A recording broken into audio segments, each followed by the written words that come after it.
네, 시작해도 되겠죠? 네, 네.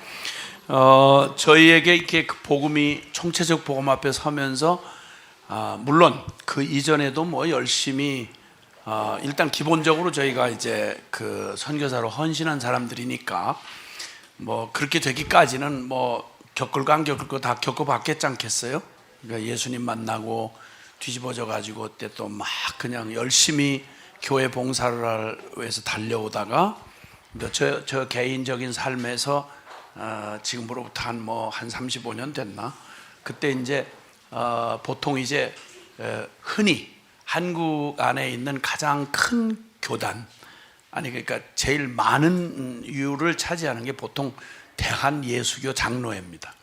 그리고 좀 보수적인 그런, 뭐 보수적이라는 말은 별로 좋지 않은데 성경대로 믿자, 그러니까 개혁주의 신앙을 가졌다고 하는 그런 영향 아래 성경의 절대적인 정황부호한 살아계신 하나님의 말씀으로 믿고, 그 성경을 그렇게 말씀으로 믿는다는 말은 그 성경의 절대 권위를 인정하니까 그 말씀의 진리 안에 그걸 그대로 그 말씀이 말하는 성경을 최고의 권위로 알고, 옛날 천주교가 타락했을 때는 성경이 최고의 권위가 아니라 성경보다 교회를 위에다 두었고, 그 교회의 가장 높은 수장을 교황이라고 말을 했어요. 그래서 성경을 왜곡시키고 그 교황이 지금도 제멋대로 자기 입맛대로 성경을 해석을 하면 그대로 되는 거죠.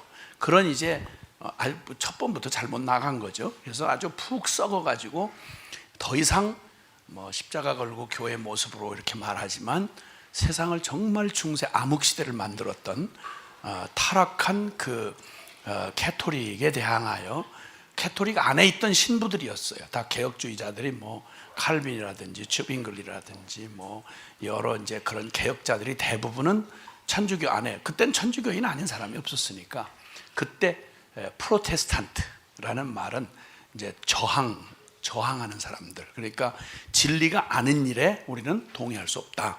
그래서 개신교라는 말이 그렇게 해서 이제 나온 거죠.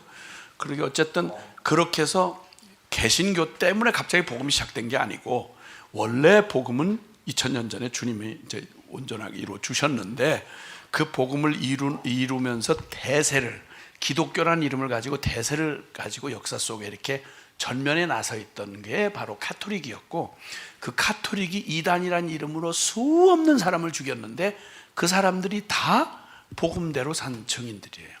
그냥 그 사람들은 저항하지 않았어요. 그냥 당하면 당하는 대로 순교를 하고 뺏기면 뺏기는 대로 그렇게 했고, 그래서 보통 뭐 종교 개혁자라고 알려진 사람들은 우리 편에서 개혁이라고 그러지, 천주교에서는 여전히 이단이에요.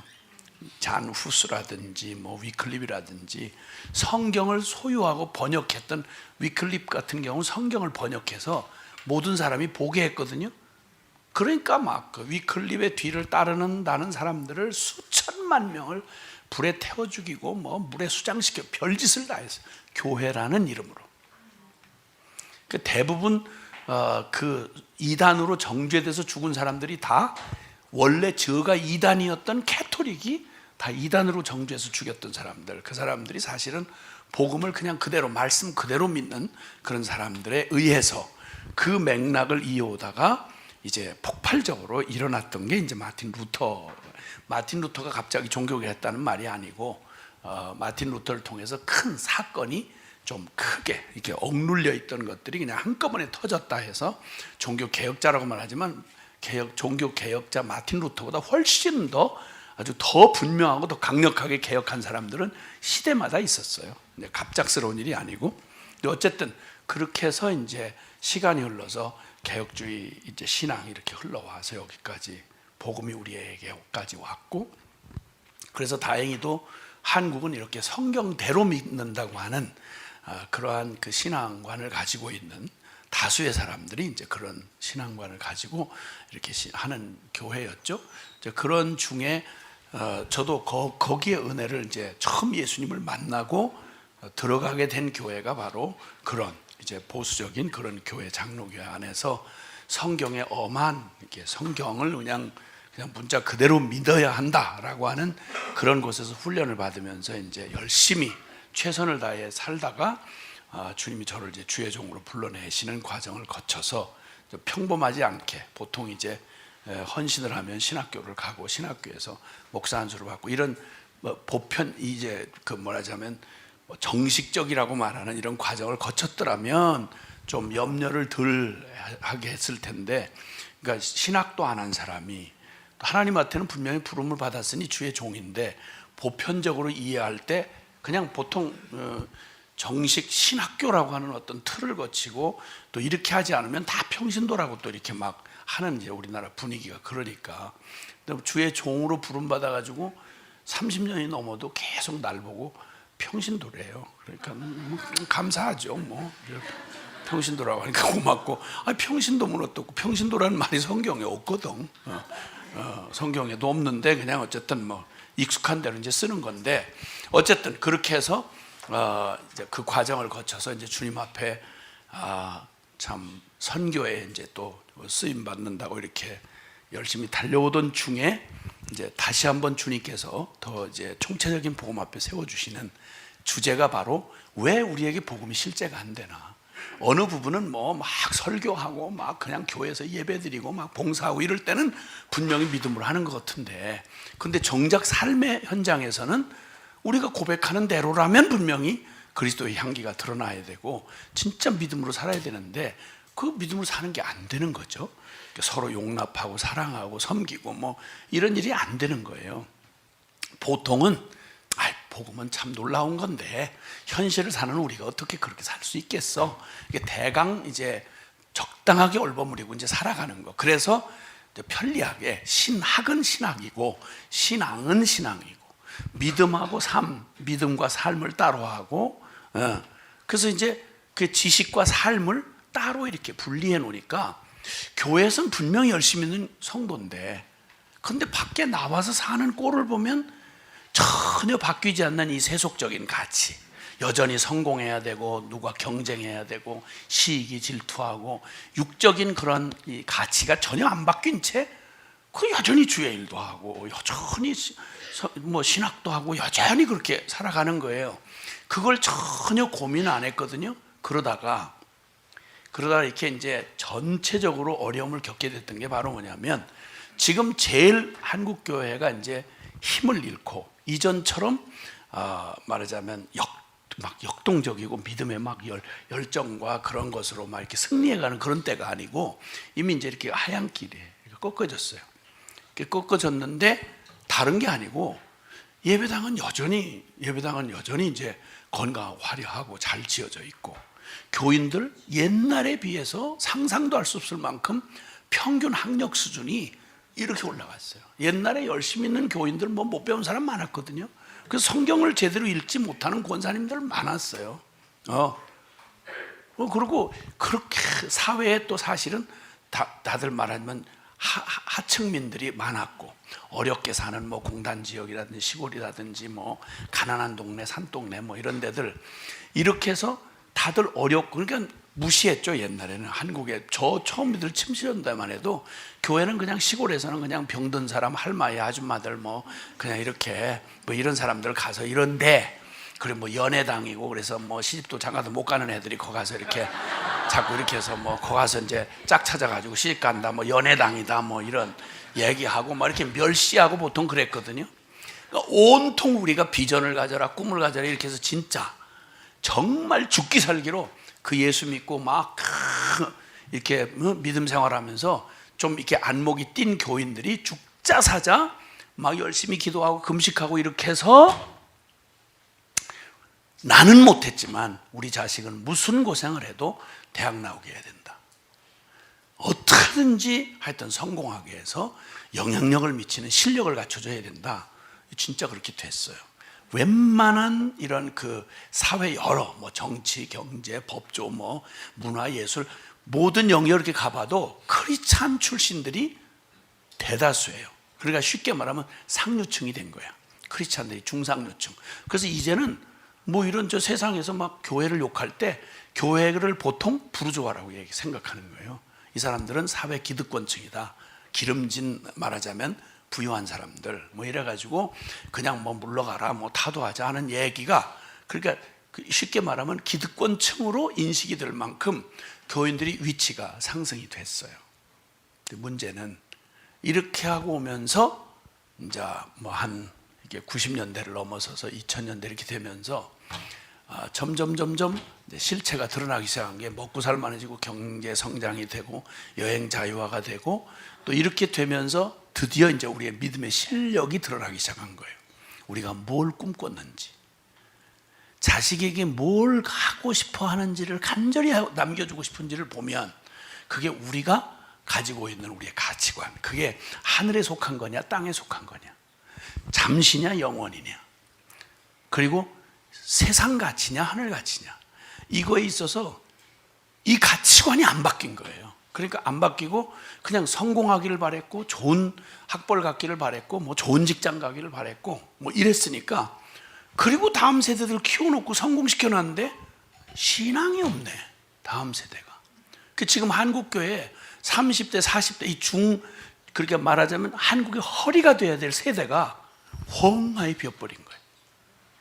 그리고 나서 그들이 자녀를 가리키는 가치관이 옛날엔 그래도 잘 몰라도 무식해도 천국 소망하고 참 그 어려움을 이겨내면서 그냥 금식하며 기도하면서 그래도 잘 몰라도 나라와 민족을 위해 기도하고 뭐 이랬는데, 아야 보편적으로 이제 그런 건 온데간데 없고, 그리고 뭐 청년 세대가 거의 없잖아요. 교회에 다음 세대가 거의 없어요. 주일학교 그냥 뭐 아니 60% 가까이 주일학교 자체가 없어졌다니까. 교회 청년 대학부는 말할 것도 없고요. 대학은 완전히 이제는 아주 사악한 반기독 집단이 됐고, 거의 뭐 말하자면 그냥 전도도 못해요. 전도도 얼마나 막 그 싸나워졌는지 그냥 막 가니까 이건 복음 전하지 못하게 해요. 거기 믿는 교수님들 많거든요. 우리 자녀들만 정말 목숨 걸고 성경이 말한 그대로 네 자녀에게 진짜 목숨 걸고 이 말씀을 부지런히 성경의 가치를 가르쳐서 그게 실제가 되도록, 그 복음이 실제가 우리의 가치관을 바꾸도록, 우리의 존재를 바꾸는 이런 복음이니까 이것만 생명으로 만약 전해졌더라면, 물론 어느 때나 뭐 시대가 바뀌면 죄인들이니까 언제나 그런 뭐 도전이나 유혹은 있게 마련이지만, 적어도 이렇게 급하게 한국교회가 얼마 안 됐어요. 다 해봐야 처음부터 해서 100년이에요. 이제 선교 뭐 처음부터 시작한다고 얘기해봤자 130년이고 실제로 사실 이렇게 1907년을 기준으로 한다고 하면 이제 불과 100년이에요. 다른 서양 교회들은 1000년이 넘고 그 과정들을 지나면서 시대마다 그래도 부흥이 있고 다시 또 막 타락했다 부흥이 있고 이랬는데, 우리는 이거 단 100년 만에 완전히 늙은 증세가 나타난 거죠. 그러니까 이 실제라는 말에 부딪혀서 정말 우리가 믿는 바에 그 대단한 보수적인 신앙, 또 성경대로 믿는다는 그 믿음은 도대체 어디서 우리는 이 실제를 찾아볼 수 있냐. 우리의 가치관 하나도 못 바꾸니까. 그러니까 죽으라고 해서 꿈을 가져라 뭐 비전을 가져라 했는데 그 꿈이 저 아이비리그 보내는 거야. 서울대, 연대, 고대 이런 데 보내는 거고, 성공해서 밥벌이 좀 하게 되면 아메리칸 드림을 이뤘다 이거야. 성공했다 이거야. 가서 믿음을 확인해 보면 믿음하고 아무 상관이 없어. 아무 상관이 없어.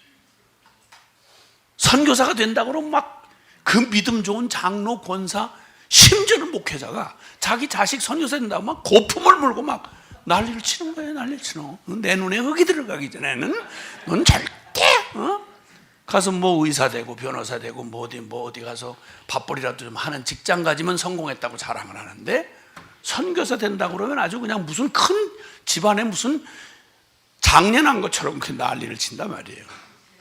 그럼 뭐야 이게 도대체. 이게 우리가 믿는 천국의 소망은 뭐고 영원한 가치는 뭐고 도대체 우리가 믿는 하나님은 뭐냐 이거예요. 이게 이제 그대로 이게 대세가 돼서 지금은 뭐 솔직히 뭐 부담스러운 얘기, 뭐 회개하라, 뭐 죄를 회개하라, 거룩하게 살아라 이런 얘기하면 아야 그건 인기 없는 거죠. 뭐 그런 한복판에서 저희가 복음학교를 하나님이 하라 그러셔서 그냥 복음학교라고 말은 하지만 진짜 복음을 무슨 사역으로 한 게 아니라 저희 안에 너무 충격이 컸고, 세상에 이런 어마어마한 복음 앞에 우리가 비춰놓고 나니까 우리의 이런 가치관은 썩은 가치관들, 세속적 가치들, 우리 여전히 우리 속에 덕지 묻어있는 복음 아닌, 복음화되지 않는 우리의 가치관들이 얼마나 많이 남아있어요. 그렇죠? 외모에 집착하는 거, 예? 그죠? 외모에 너무 잘생겼다는 거. 어머, 배우겠다. 이게 무슨 소리야 이게? 잘생긴 기준이 뭐야? 뭐가 잘생긴 거야? 그럼 그 기준으로 말하면 나는 못생겼어요, 잘생겼어요? 아주 자체가 기분 나쁜 거라고. 그게 사람을 왜 외모를 보지 말라고 주님 분명히 얘기했잖아. 사람 인간이 무슨 뭐 외모, 이게 무슨 뭐, 아니 외모로 사는 존재야? 아니잖아. 우리 속사람이 하나님의 형상으로 지음받은 우리 속사람이 중요한 거지. 그리고 어떤 사람도 누가 누구보다 잘생겼다 못생겼다 말한 자체가 이게 아주 썩은 세속의 가치단 말이에요. 미스 코리아 무슨 빌어먹을 미스 코리아야. 다 미스 코리아지. 주여, 누가 기준이냐고. 얼굴이 동그란 게 기준이야? 길쭉한 게 기준이야? 키가 크다 적다 뭐가 기준이야? 어떤 게? 왜 내가 적어? 난 표준이에요, 표준. 아니 사실이잖아, 그렇잖아? 아니 뭐가 어떤 게 크고 뭐가 적으냐 말이야. 이런 썩어 빠진 가치를 여전히 그런 이 기독교인들이 더 앞장서 난리요. 학교에서 치맛바람 일으킨 거 교인들이 그랬다고. 교인들이 대한민국 교육 현장을 이렇게 어지럽히고 더럽힌 건 제일 앞장선 게 이거 깨었다고 하는 교인들이 그 짓을 했단 말이에요. 교인들이. 그리고 온통 가치가 썩은 세속적 가치에 매냥 뭐 이런 거에 미쳐가지고 그걸 축복이라고 그러고, 그걸 무슨 능력 있냐 그런 얘기하고 그러면 뭐 다 좋으니까 교인들 많이 몰려오고. 그럼 목회 성공이야? 목회 성공이라는 말이 어딨냐고.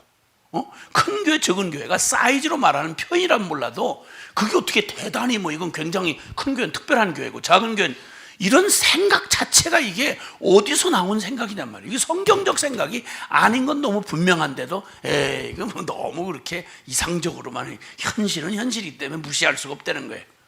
이러니까 항상 이들에게 실제는 눈에 보이는 게만 실제예요. 근데 성경 분명히 말하잖아요. 고린도후서 4장 18절에도 보면 우리가 바라는 것은 보이는 게 아니고 보이지 않는 것이니 보이는 건 잠깐이요 보이지 않는 건 영원함이니라. 아멘, 아멘. 이게 영원 불변의 진리란 말이에요. 이 진리란 말이에요. 그래 이런 가치로 성경 안에서 우리가 얼마나 허망하고 허접한 삶을 살았는지, 뭘 가지고 울고 웃고 불고 뭐 난리를 치고 이렇게 비참하게 살았냐 말이에요. 이게 속아서 사는 거 아니에요. 이걸 깨닫고 진리를 안 사람이 뭘 더 이상 거기에다가 그런 허전한 것에다 허망한 것에다가 마음을 두고. 그러니까 뭘 배우긴 다 배우고 뭐 신학 지식은 다 배우는데 정작 내면의 가치는 전혀 이 존재를 안 바뀐 채로 똑같은 욕심, 똑같은 인간 기대 이런 걸 가지고 살아가니까 그놈의 모순이 이게.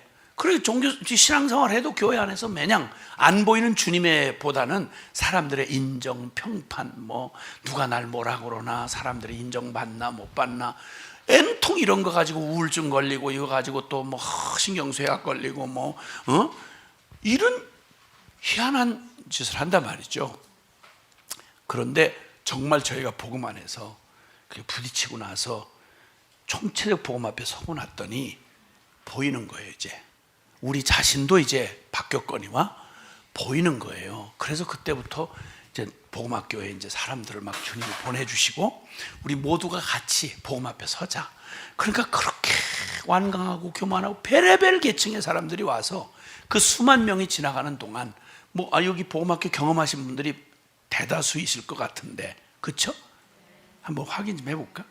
혹시 복음학교 하신 분 한번 손 들어보세요. 어머나, 거의 다 하셨네요.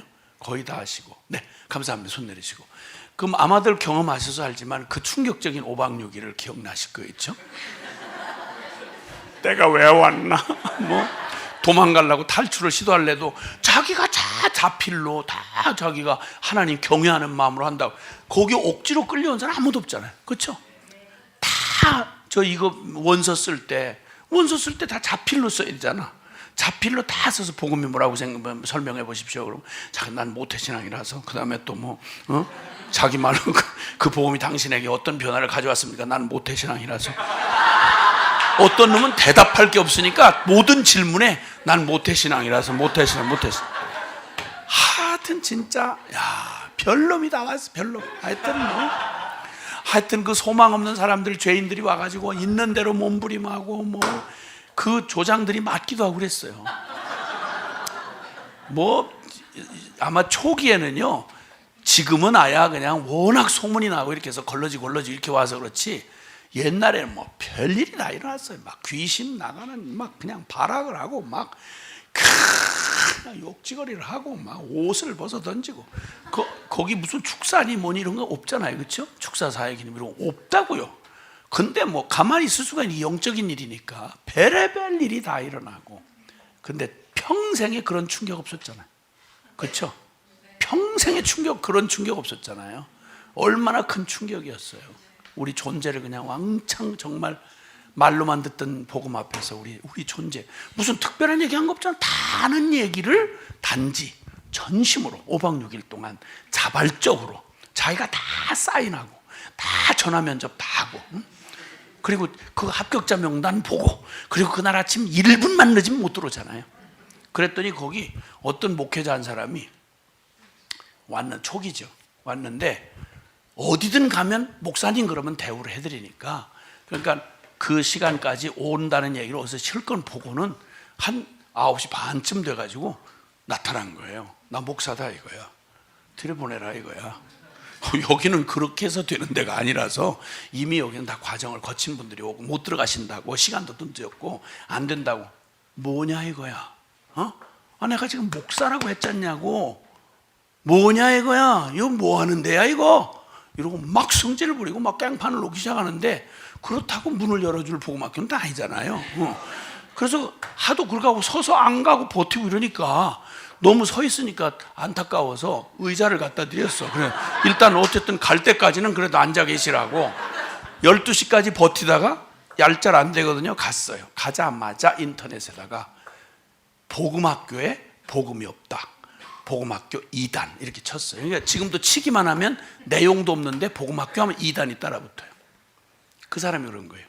그 사람이 들어와 보지도 않고 무슨 논리냐면, 복음학교가 목사가 왔다고 그러는데 좀 늦었다고, 복음은 모든 죄인을 받아들이는 주님의 용서인데 늦게 왔다고 안 보내는 이런 데에 무슨 복음이 있냐 이거야. 이렇게 해가지고 그냥 인터넷에 올려가지고 계속 지금도 복음학교 2단 그러면 그게 이제 뜨도록 뭐 베레벨 공갈 협박 뭐 난리도 아닌 치르면서 정말 주님의 감격스러운 시간들을 겪어왔죠. 성기미들 진짜 뭐 정말 거기서 하늘나라의 원리를 경험해보면서, 실제를 경험하면서 이렇게 지금까지 16년 동안을 지나오는 동안에 정말 주님이 가는 곳마다 이제 이게 충격으로 변화가 되니까 가서 그냥 못 있잖아요. 가서 어떻게든지 그냥 이걸 가만히 못 있으니까 이 사람이 가는 곳마다 이게 이제 실제가 됐으니까. 근데 이제 아직은 거칠지. 왜냐면 뜨겁고 막 뒤집어졌는데 나 죽었다 이거야. 죽었다, 이거 죽었는데 알아달라 이거야, 죽은 걸. 뭐 이런 식이야. 그러니까 막 듣는 사람이 이게 무슨 말이, 저만 어디서 복음을 들었냐, 뭐 저만 맡겼냐, 뭐 이런 식으로 이제 하니까. 그러니까 이게 이제 뭐 여러 모양으로, 또 그 중에 참 놀랍게 눈물겹게 진짜 저희가 부끄러울 만큼 복음의 증인으로 살아가고, 지금도 지구촌 곳곳에 정말 보편적인 그 삶에 묶여 살던 분들이 정말 주님의 그 나라 사모하고, 지구촌 곳곳에 흩어져서 정말 복음의 그 증인으로 살아가는 분들, 저희를 부끄럽게 하는 분들이 너무 많아요. 너무 감격이죠, 보면. 그 중에 이제 어떤 분들은 또 교회 가서 막 충격은 왔는데 이걸 어떻게 못하니까 교회 가서 이제 막 설치다가 이제 목사님한테 이제 쫑코가 받는 거죠.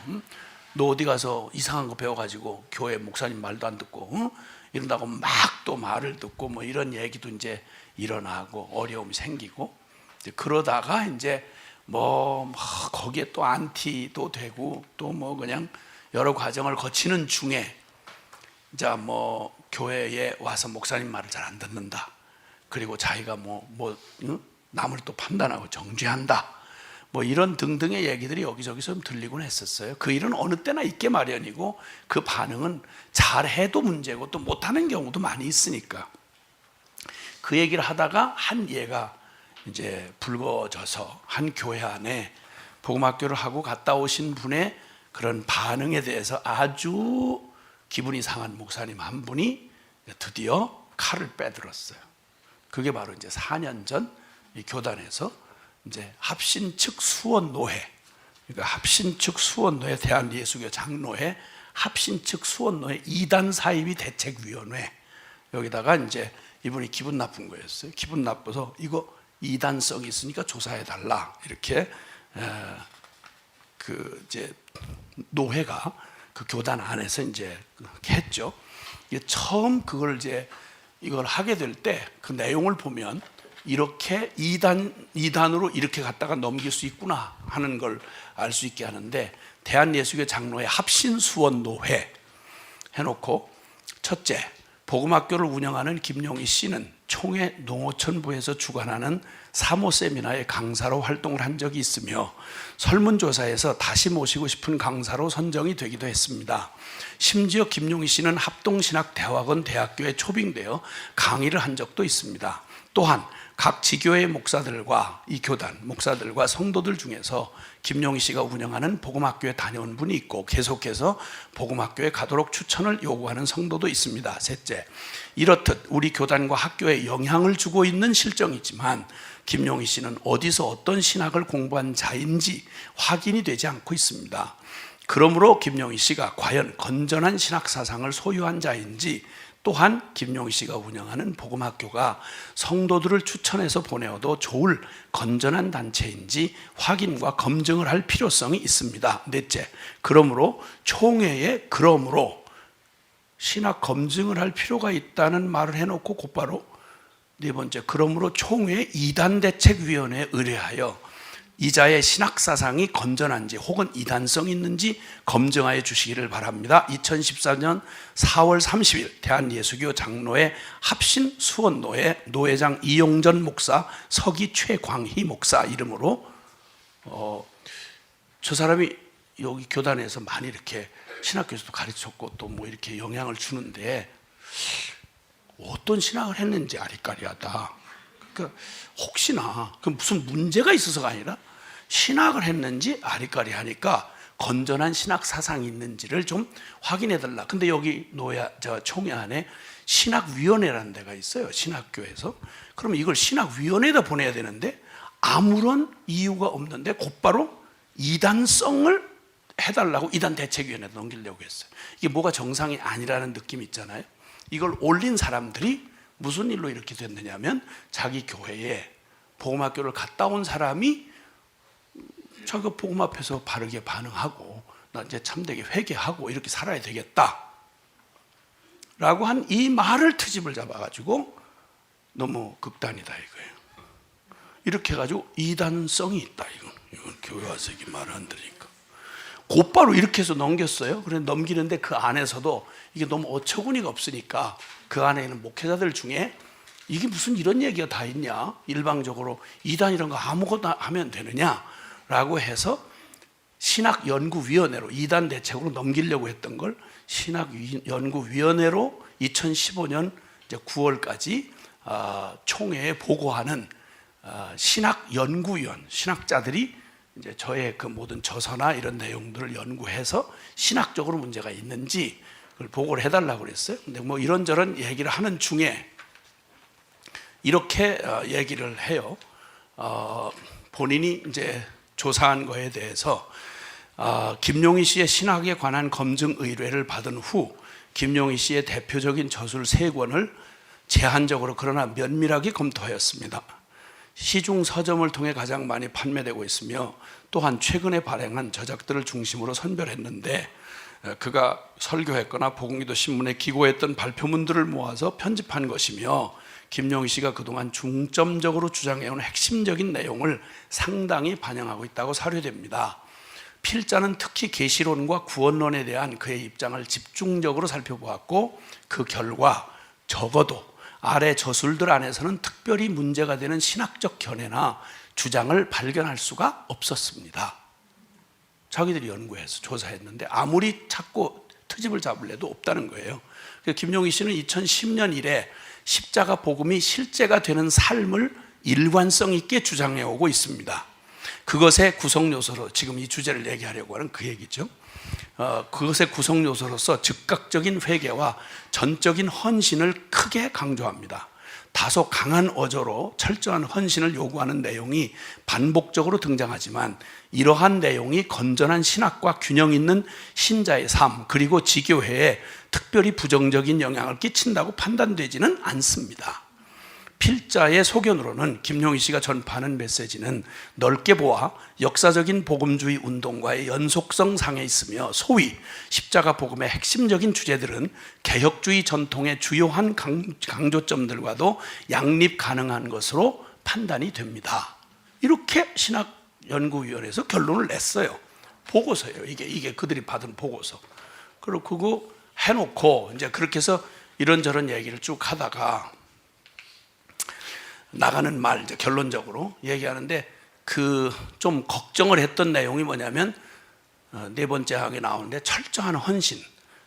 너무 제가 이제 지나친 헌신을 요구해서 사람들한테 부담을 많이 준다. 이게 이제 걱정이에요. 그래서 그거에 대한 실예로 찾은 게 뭐냐면 무소유의 삶을 서원했다는 거예요. 제가 무소유로 살으라고 막 소리를 지르니까 이제 그게 이렇게 해가지고 이제 너무 사람들에게 극단적이고 편향적인 신앙생활을 이렇게 이제 하게 한다는 이런 내용이에요. 그리고 자녀들을 운명적으로 선교사로 헌신시켰다. 이런 게 이제 걱정이 되는 이제 편향적 이제 저의 이단성이 있는 이제 주제예요. 이렇게. 그 제가 복음학교 때 재밌게 얘기를 하잖아요. 이렇게 어떻게 하면 뭐 이렇게 표현을 할 때 이렇게 재밌게 표현을 하느라고. 그래서 저는 애초에 5아이 전부를 선교사로 서원시켰습니다. 그래서 저희 아이들은 자라면서 부모에게 이런 쇠뇌를 당했죠. 너는 하나님께 드려진 사람이다. 너도 우리 주님이 얼마나 순진하신 분인지 알지? 한 번 말씀드린 건 고지고대로 들으시는 분이야. 한 번 받으신 건 절대 놓지 않으시지. 괜히 요나처럼 도망 다녀봤자 작살 맞은 고래처럼 될 뿐이다. 응? 힘이 있을 때는 피를 철철 흘리면서 도망칠 수 있지만 결국은 지쳐서 질질 끌려가게 된다. 그럴 바에야 처음부터 잘 순종하는 게 좋아. 알았어? 이렇게 계속 말하니까 다들 선교사를 자신의 숙명으로 받아들이며 살았습니다 하는 이야기에 재밌게 표현한 그 얘기를 여기 똑 따다가 이런 식으로 말을 하는 아주 위험한 사람이다. 이제 이렇게 인용을 했어요. 농담처럼 하는 말도 이게 트집이 돼서 이제 이렇게 얘기를 한 거죠. 나가는 말, 서두에서 소개한 김용희 씨의 쇄골의 저술들이 그의 핵심적인 주장을 담아내고 있다는 사실을 전제할 때 김용희 씨가 강조하는 소위 십자가 복음이 실제가 되는 삶의 메시지는 역사적인 복음주의의 중심적인 신학사상과 부합한다고 결론을 내릴 수 있습니다. 적어도 상기한 3권의 저서들 안에서 그의 강조하는 십자가 복음과 설교의 내용에만 근거해 볼 때 그가 인도하는 부흥 집회의 성격을 건전하지 않은 신비주의, 체험주의, 슐러주의 혹은 소위 신사도 운동 등으로 규정하는 것은 정당하지 못한 시도가 아닐까 생각합니다. 제가 교단 안에서 신학위원회에서 이렇게 한 거예요. 그렇게 하고 나서 이제 그 다음에 복음 학교에 대한 이제 누가 이렇게 그 정리한 내용을 보고 그 3권의 책과 복음 학교에 관한 논문도 이렇게 보니까 인용문이 암시해 주듯이 복음학교의 강의는 이미 앞서 소개한 3권의 저서들의 내용과 별반 다르지 않습니다. 이렇게 이제 얘기를 다 정리를 해놨어요. 그리고 이제 신학적으로 이런 중요한 주제에 대해서 이렇게 찾아봤는데 없다는 거죠 이제. 그런데 다만 아쉬운 2가지 아쉬운 점을 언급하자고 하면 아쉬운 거 2가지는, 첫째는 김용희 씨는 오직 은혜와 오직 믿음의 복음을 강조하면서 이에 상응하는 예정과 선택의 교리를 가르칩니다. 이와 동시에 신자편에서의 믿음의 결단을 매우 강조합니다. 특히 완전한 믿음으로 반응해야 할 것을 요구합니다. 이게 문제라는 거예요. 아니 완전한 복음을 주셨는데 그걸 사기친 것처럼 못 믿는 게 그게 정상이냐? 아니면 100% 주신 복음을 100% 믿어야 될 거 아니겠어요? 그 얘기했다고. 그 얘기했다고 조금 아쉽다는 거예요. 너무 지나치게 했다고. 그리고 공로주의처럼 들리는 위험이 있다 뭐 이런 식으로 이제 얘기를 하고 어떻게든지 두 가지 아쉬운 점을 찾으려니까 그렇더라. 그리고 복음학교 강의 안에서 발견되는 두 가지 약점은 말하자면 이제 복음이 실제되는 삶을 강조하는데 그 강조한다는 얘기 중에는 좀 더 사회적인 뭐 이런 변화나 또 청교도적인 이런 것까지를 포함했으면 더 좋았을 뻔했는데 하는 거는 이제 그냥 희망사항이고요. 이 두 가지 약점은 복음학교에서 강의된다고 말하는 이 두 가지 아쉬운 점이라고 해봤지만 그것도 결국은 앞서 소개한 김영희 씨의 세 권의 저술들에서도 발견이 됩니다. 이런 측면에서 양자 사이에 장점과 단점 모두에 있어 연속성이 있다고 말할 수 있습니다. 물론 이런 약점은 성경적인 복음의 본질적인 내용을 왜곡하거나 훼손시키는 수준이라고는 볼 수 없다는 것이 필자의 판단입니다. 이렇게 신학위원회에서 신학자들이 모여서 결론을 내렸는데 그 다음에 순회선교단 김용희 단장에 대하여 순회 전도단 뭐 김용희 단장 이렇게 표현을 이렇게 얘기를 하셨는데 이 얘기를 하다가 얘기는 딱 하나예요. 신학을 안 했다는 거예요. 그래서 신학적으로 아무리 살펴도 신학적인 내용이 다 있고 흠을 잡을 수가 없는데 그런데 공식적인 신학교를 안 나왔다 이거예요. 그게 문제라는 거예요. 이단성이 있다는 거예요. 그 얘기를 계속 언급을 하고 있어요 여기서. 그리고는 그러나 김 단장은 무슨 단장인지 모르겠는데 하여튼 그러나 김 단장은 신학을 공식적으로 하지 않았기에 그가 생각하고 실천하는 것에 바른 신학에 부합하는 모습이 나타나지 않는 것도 사실입니다. 실컷 신학적인 주제를 얘기해놓고 다 잊고 빠지지 않았다, 괜찮다 해놓고는 신학을 하지 않았기 때문에 신학에 부합하는 모습이 안 보인다. 즉 신학을 한 사람들의 그런 학술적 용어를 쓰지 않았다 이런 말 같아요. 그것도 사실입니다. 언제부터인지는 모르지만 그 이유가 신학적 모습이 안 보인다는 예를 든 게 바로 뭐냐면 나 이거 읽다가 얼마나 웃음이 터졌는지 막 신학적인 이게 나타나지 않는다. 이게 공식 신학을 안 해서 그렇다. 그 예를 든 게 뭐냐면 언제부터인지는 모르지만 목에 나무 십자가를 걸고 다니는 것도 성경과 교회 역사를 잘 돌아보지 않고 그저 주변에서 그렇게 하는 게 좋아 보여서 따라하는 것으로 보인다.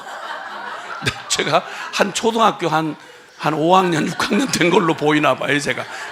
제가 너무 어리게 보이나 봐요.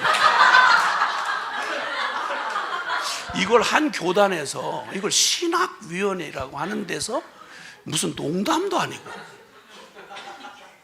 이걸 이단을 만드는 이유로 제시를 했어요. 이분들이 다 대학 나오고 박사학위 갖고 이런 분들이거든요. 참나, 아무리. 이제 그렇게 하고, 그리고는 이제 얘기를 쭉 하면서 24365 기도, 그 얘기를 24365 이런 말 하는 거 보니까 신사도 같다는 거예요. 열방 기도센터라는 명칭을 사용했는데 이거 신사도 운동가들이 쓰는 용어라는 거예요. 사용하지 않는 게 좋겠다. 열방 기도센터라는 열방을 위한 기도의 집이란 말은 이사야서 56장 7절에 있는 성경의 표현이에요. 24365는 쉬지 말고 기도하라는 말은 뭐야?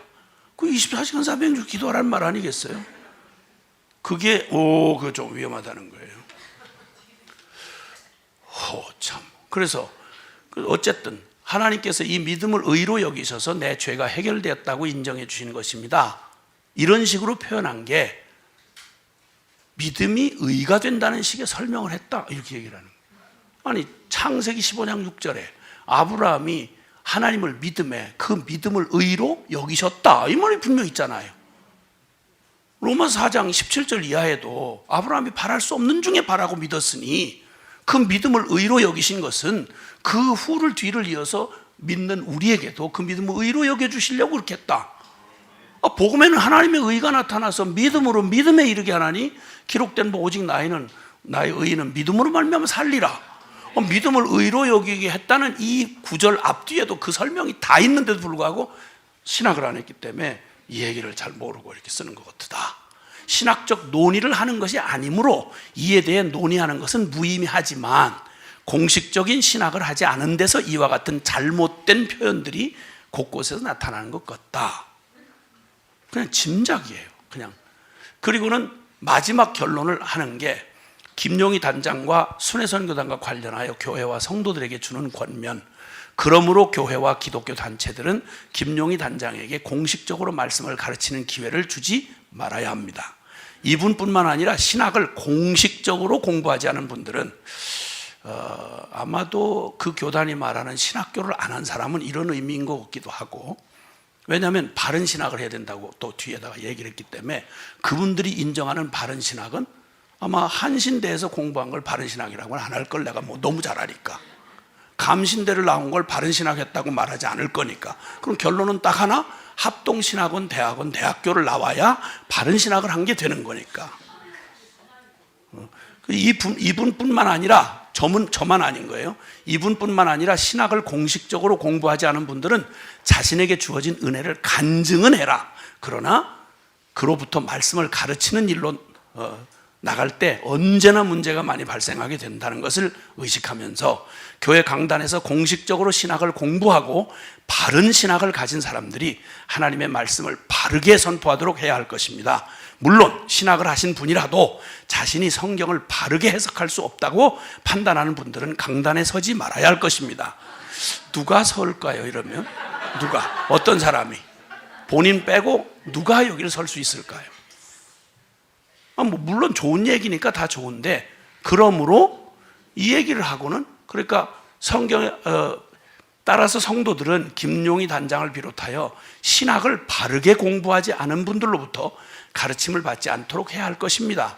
그러므로 본 교단 산하의 교회들과 성도들은 순회 전도단의 말씀대로 살려고 노력하는 정신은 높이 사면서도 현재 순회 선교단에 관여하는 다양한 사람들에 미칠 수 있는 나쁜 영향을 생각하면서 순회 전도단의 일에 관여하지 말고 순회 전도단이 앞으로 복음 정신에 더 충실하게 되도록 예의주시해야 할 것입니다. 이렇게 보고한 게 신학연구 보고서 총회 보고서였어요. 근데 이걸 이단으로 넘길 만한 근거가 전혀 없는데 이 수원노회 사람들이 악착같이 이걸 끝까지 남아서 긴급동의를 해가지고 정치하는 사람들이 모여가지고 이단대책위원회에 넘겼어요. 넘기면 거기에 딱 올라가는 순간 복음주의의, 그러니까 개혁주의의 가장 대표적인 교단위로 알려져 있는 이 이름 네임 때문에 요건 그냥 이단이 됐냐 안 됐냐 아무런 상관없이 거기에 딱 가면 뭐 기독교 매체에서는 그렇게 막 기자들이 막 이렇게 활동비가 많지 않기 때문에 어디서 했다 그러면 다 갖다 카피해서 긁으니까 모든 교단에서 이단 연구 대상이래, 이단 시비가 있대, 이러면 이제 모든 교회에서 그냥 낙인 찍어버리는 거죠.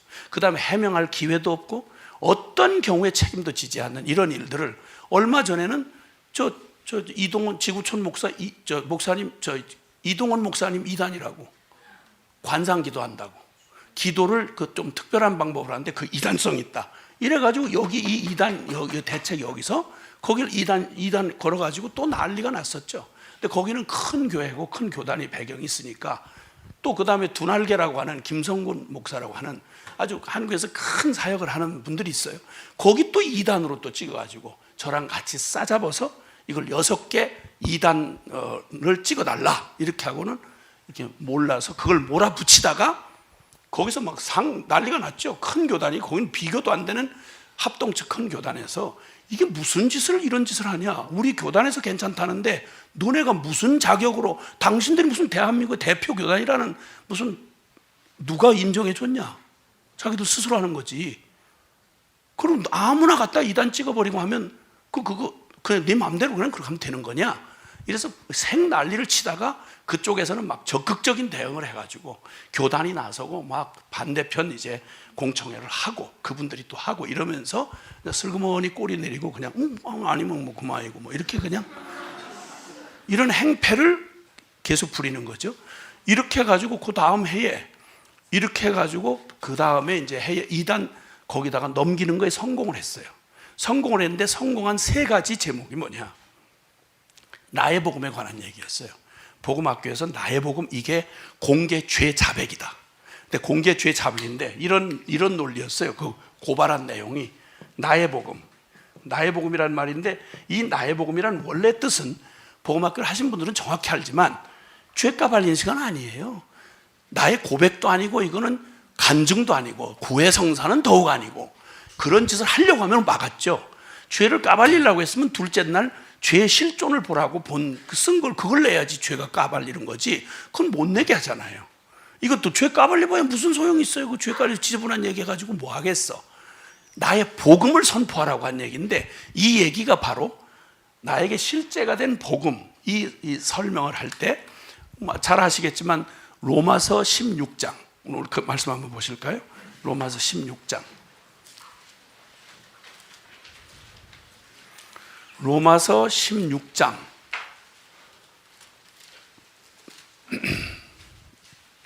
25절 로마서 16장 25절부터 27절까지 시작. 나의 복음과 예수 그리스도를 전파함은 영세전부터 감추어졌다가 이제는 나타내신 바 되었으며 영원하신 하나님의 명을 따라 선지자들로 모든 민족이 믿어 순종케 하시려고 알게 하신 바 그 신비의 계시를 따라 된 것이니 이 복음으로 너희를 능히 견고케 하실 지혜로우신 하나님께 예수 그리스도로 말미암아 영광이 세세무궁하도록 있을지어다. 아멘. 아멘.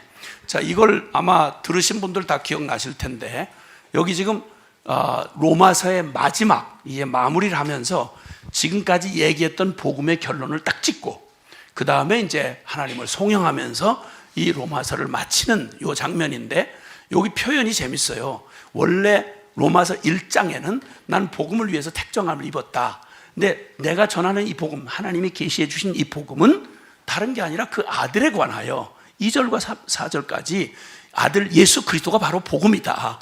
그는 육신으로는 다윗의 혈통에서 나셨고 성결의 영으로는 죽은 자 가운데서 부활하여 하나님의 아들로 인정되셨다. 그분이 바로 하나님이 우리에게 복음으로 내어주신 예수 그리스도시다. 그러니까 복음은 예수 그리스도예요. 그러면 여기 이 문맥에서 25절 문맥에서 나의 복음과 그러면 여기서 나의 복음과 예수 그리스도를 전파하면 이 말은 무슨 말이냐면 원래 의미로 말하면 예수 그리스도와 예수 그리스도를 전파하면 이 말이에요. 반복되는 얘기예요. 근데 왜 소유격을 써서 나의 복음이라고 표현했느냐? 이걸 제가 이제 해석을 했죠. 아니 그냥 연구를 안 해도 굳이 신학적인 연구를 안 하고 머리를 안 쥐어짜도 그냥 이렇게 보면 이거 지금 로마서를 신학자한테 쓴 게 아니에요. 원래 로마서가 로마에 믿은 지 얼마 안 되는 로마의 성도들이 다 알아듣도록 초등학생도 알아듣도록 전에 써진 말씀이에요. 이게 로마서를 이해를 못하게 막 연구를 해만 아는 게 아니고 그냥 봐도 복음은 예수 그리스도인데 굳이 소유격을 사용해서 나의 복음과 예수 그리스도를 같은 말인데 거기다 나의 소유격을 사용한 이유는 이런 표현을 가지고 있다. 왜냐하면 이거 다른 데서 썼거든요. 바울 사도가 다른 데서도 나의 복음이라는 표현을 썼거든요. 그래서 복음학교에서 설명을 했죠.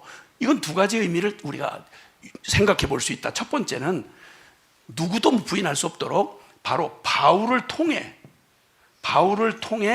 계시된 복음 이런 의미란 말이죠. 이건 누구도 이건 달리 해석할 수가 없어요. 왜냐하면 왜 나의 복음이라고 해야 되냐면 여기 지금 아니 베드로가 쓴 서신 있잖아요. 베드로 전후서. 그 다음에 마태, 마가, 누가, 요한 똑같은 예수님의 복음인데 사람들 그 성령께서 쓰게 하신 사람들의 특징을 따라서 강조점이 달라요. 같은 색깔을 사건을 놓고 해도 그러니까 거기에 같은 복음인데 마태복음 그 말은 마태가 따로 만들어낸 복음이라는 말이 아니라 마태를 통해서 기록한 한 복음이다 이 말이죠. 마태, 마가, 누가, 요한 1, 2, 3서도 있고 베드로서도 있고 야고보서도 있고 있는데 바울이 사용하는 나의 복음이라는 이 표현은 바울을 통해 계시된 복음. 이 바울을 통해 그래서 신약 성경에 제일 많은 부분이 바울 서신이잖아요. 바울을 통해서 기록된 복음이란 말이죠. 근데 이 바울을 통해 기록된 복음의 특징이 뭐냐면 이 사람이 하나님이 정말 준비한 사람이죠. 유대 율법의 구약 율법의 최고의 전문가고 그 다음에 그냥 배운 사람이 아니라 그 율법을 가지고 죽자고 막 그냥 몸이 부서지라고 살아본 사람이고, 거기다가 예수님 십자가 복음에 대해서 얼마나 극렬하게 반대를 하고 그냥 스테반 때려 죽이고 그냥 막 사람들 갖다 잡아놓고 가장 사악하고 기독교의 가장 박해자였어요. 그러다가 부활하신 주님을 다메섹에서 만나 뒤집어지니까 원래 반대하던 사람이 강력한 증인이 되잖아요. 내가 반대해 봤는데, 나 이런 줄 알았는데, 끝까지 추적해 봤는데 그거 아니더라, 그 진짜더라. 그 반대하던 사람이 원래 진짜 증인이 되잖아요. 그렇죠? 그러니까 희망을 가져야 돼요. 마누라가 진짜 무서운 선지자지만 나를 날마다 해코지하고 나를 괴롭히지만 나중에 결정적인 순간에 가장 강력한 또 나를 지지하고 이렇게 해줄 그 증인이 바로 그 사람일 수 있다는 거예요. 그러니까 희망을 가지시고 두려워하지 말고 담대하게, 우리 남성 여러분, 우리 또 집안의 선지자를 두려워하지 말고 잘 대접해 주세요. 나중에 결정적인 순간에 그래도 강력한 지원자가 될 테니까. 근데 어쨌든 그래서 이 바울이 얘기하는 이 얘기는, 바울을 통해 계시된 복음이 다른 어떤 복음서보다도 이 십자가의 비밀, 깊은 십자가 그리스도의 비밀이 바울 사도의 그 바울 서신처럼 그렇게 온전하고 깊이 있게 나타날 리가 없어요. 그래서 주님이 그 사람을 12사도 중에 못 들어가는데 그 사람을 주님이 13번째 사도로 정말 주님이 택하셔서 부활하신 주님을 통해 직접 받았잖아요. 그러니까 바울이 나의 복음이라는 표현을 굳이 해야만 됐던 거는 바로 뭐냐면, 바울이 다른 사도들처럼 사도의 자격은 예수님이 처음 공생에 시작할 때부터 십자가 부활을 직접 참여해서 본 사람이어야 돼요. 그게 12사도의 그 자격이었어요. 근데 이 바울은 전혀 그런 자격은 해당이 안 돼요. 근데 너무도 분명하게 부활하신 주님이 직접 이분에게 계시해 주신 거죠. 그래서 항상 문제가 날 때마다 이 정통 유대 배경의 사람들이 넌 자격이 아니라는 거예요. 네가 무슨 사도냐, 이런 식의 공격을 받으니까 바울 서신엔 늘 자기를 설명하는, 주님으로부터 받아서 세움받았다는 얘기를 굳이 설명을 해야 했던 거예요. 그래서 나의 복음이라는 표현을 사용해야 되는 이런 상황이었죠. 그래서 바울을 통해 계시된 복음이라는 거예요. 십자가 중심에 바로 그거, 바로 곧바로 뒤에 얘기하잖아요. 나의 복음과 예수 그리스도를 전파하면, 이렇게 말하죠. 그러니까 자기의 복음이 다른 얘기를 하는 게 아니라 예수 그리스도, 그분이 바로 내가 전하는 핵심 복음이다. 그게 1장 1절에서 얘기했던 거고, 이 말을 하니까 이 말은 십자가의 그리스도 중심의 복음을 말하는 게 바로 나의 복음이다, 이런 말이고, 두 번째는 굳이 여기에 두 번째 나의라고 하는 소유격을 사용하는 건, 복음학교 때 그러잖아요. 지금 나에다가 여기다 미음자를 붙이면 어떻게 된다고? 남의 복음. 남한테는 멋있고 깊이 막 연구해서 가르치는데 나한테는 실제가 안 되고 남의 복음만 된다면 나처럼 불쌍한 놈이 어디 있겠냔 말이에요. 그래서 바로 바울이 이 나의 복음 할 때는 나를 통해 계시된 복음이라는 말도 있지만, 다른 면에도 보면 바울은 언제든지 태도가 뭐였냐면, 나는 내가 이 복음을 전파한 후에도 나를 계속 쳐서 복종케 하는 이유는 내가 남에게 전파한 후에 내가 도리어 버림이 될까 두려워함이라. 그는 항상 그렇게 깨어있는 심령으로 자기가 실제가 안 된 얘기 안 했어요. 사기치지 않았단 말이에요. 외식하지 않았단 말이에요. 실컷 전해놓고 자기 버림받으면 안 되잖아요. 그런 의미를 어렵지 않게 자기의 소유권 나의 복음이라고 했으니까, 그러니까 남의 복음이 되지 않도록 우리에게 실제가 된 복음이 되어야 되지 않겠냐. 이 어마어마한 복음이 나의 복음이, 그러니까 바울에게 실제가 된 복음, 이런 의미의 그런 내용을, 바울에게 실제가 된 복음, 이런 의미를 말할 수 있다. 무리하지 않는 얘기잖아요. 그래서 이 나의 복음 시간을 거기에 참여한, 복음학교에 참여한 사람들에게 그 기회를 주는 이유는 죄 까발리는 거 아무 상관없죠. 말 표현 그대로 나의 복음을 선포하라고 한 거죠. 근데 그 나의 복음을 선포한 예를 여기다 쭉 올려놨는데, 이 보고서에다가 나의 복음 우리 소식지에 다 본인들이 원해서 자기들의 승리한, 주님이 자기 안에 어떤 놀라운 일을 이루셨고 내게 어떻게 실제가 된 복음을 하게 하셨나, 여러분도 다 나의 복음 선포하셨잖아요. 그렇죠? 맞죠? 경험하신 분들이 다 알잖아요. 그 여기에 있는데 이 사람들이 거기다 그 많은 내용 중에 그 놀라운, 감동이 되고 막 같이 통곡이 터질 만큼 감격스러운 얘기는 하나도 눈에 안 들어오고, 성적인 죄를 얘기하잖아요. 성적 이렇게 해가지고 이분들의 주장은 나의 복음 이꼬르 공개죄 자백, 공개죄 자백 이꼬르 성적인 죄만 까발린다. 그래서 성적인 죄를 가족들한테 얘기하고 공개죄 자백을 하게 해서 이 사람들이 막 압박을 받고 가정이 다 깨지고 뭐 교회가 너무 어려움을 당한다. 이런 말도 안 되는 소리들을 소설을 써가지고 이걸 총회라는 이름으로 여기다가 그냥 일방적으로 아니라고 분명히 반대 저거를 보내주었는데도 불구하고 이건 뭐 전혀 상관없이 본인도 아니라는 거예요. 이거 공개죄 자백이라는 거예요. 그리고 계속 거기다 성적인 모든 그 나의 복음에 성적인 얘기가 안 들어갈 수가 없다. 다 들어가 있다. 왜 이렇게 성적 일색이냐? 이게 성적인 거 이거 얘기하는구나. 이분들이 집착하는 얘기가 뭐냐면 이걸 다 얘기해 놓고 발제자 요약을 저희들 답변까지 써놓은 마지막 요약에다가 딴 얘기는 다 핑계. 뭐 한국교회 복음이 없다고 그랬다. 또 뭐 완전 성화를 얘기한다고 했다. 이 얘기는 온데간데 없고 그냥 요 김성한 목사라고 하는 사람이에요. 김성한 목사. 이 김성한 목사가 마지막 발제를 했는데 김성한 목사가 얘기가 딴 거 없어요. 나의 복음에 관하여 라고만 얘기를 했어요. 자기가 이런저런 얘기를 했는데 그 얘기에 한 가지만 요약을 한 게 나의 복음 그게 문제다. 나의 복음. 나의 복음은 복음도 아니고 회개도 아니고 사과도 아니다. 나의 복음은 성경에 전혀 근거가 없는 것이다. 어느 사도도 이런 식으로 복음을 전한 적은 없다. 이런 식의 공개죄 자백은 일부 사이비 종교 집단에서 흥이 해내지는 일이다. 이 사람이 말하는 이 나의 복음은 복음학교에서 말하는 나의 복음하고는 전혀 근처도 못 가고 있을 수도 없는 얘기죠. 이걸 자기 멋대로 갖다가 이랬다는 거예요. 그리고 두 번째, 공개죄 자백의 심각한 부작용. 그러니까 이거하고 아무 상관이 없다는데 계속 나의 복음은 아니야. 우린 공개죄 자백이야. 네가 뭐라고 해도 공개죄 자백이야. 공개죄 자백인데 성적인 문제만 다 까발리는 거야. 이 얘기를 계속 하면서 그러니 너 이단이야. 이러는 거예요, 이게.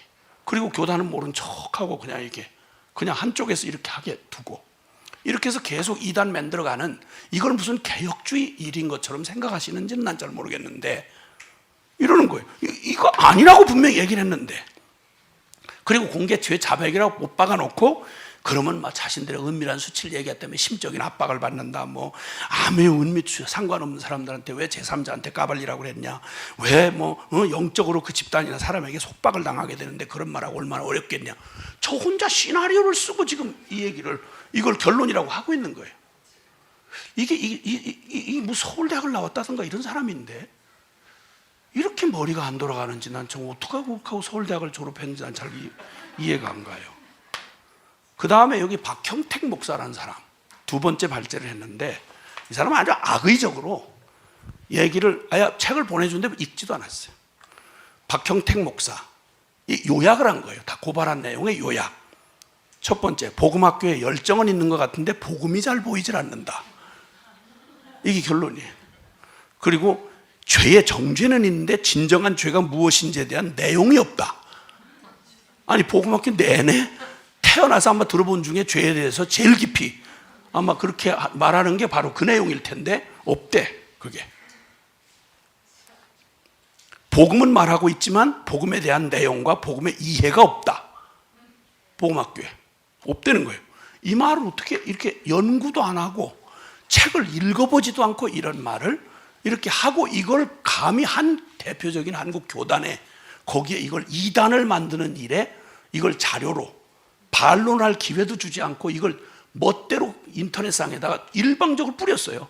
공청회가 마치고 나자마자 곧바로 음모를 드러낸 거죠. 곧바로 자기들이 말한 것만, 우리 반론은 싫지도 않고 자기들 말한 것만 일단 뿌려놔 버린 거예요. 그럼 보는 사람들은 다 무슨 말인지를 도대체 알 수도 없는데 이건 이단이라고는 결론을 내렸고, 이러면 결론 내리기 전에 이미 마녀사냥하고 다 여론 재판을 해서 끝내놓고 그 다음에 아니면 그만이고 라고 하는 식으로 이렇게 아주 이런 그 자기들이 여기 지금 이 박형택 목사 이야기는 자기들 교단의 신학위원회가 조사한 내용만 요것만 읽었어. 이것도 안 읽은 거예요. 그러니까 요거조차도 요 몇 페이지 되는 자기 신학위원회 보고서도 읽지 않고 제멋대로 요약을 하고 여기다가 이렇게 의견 요약을 해서 이렇게 한 거예요.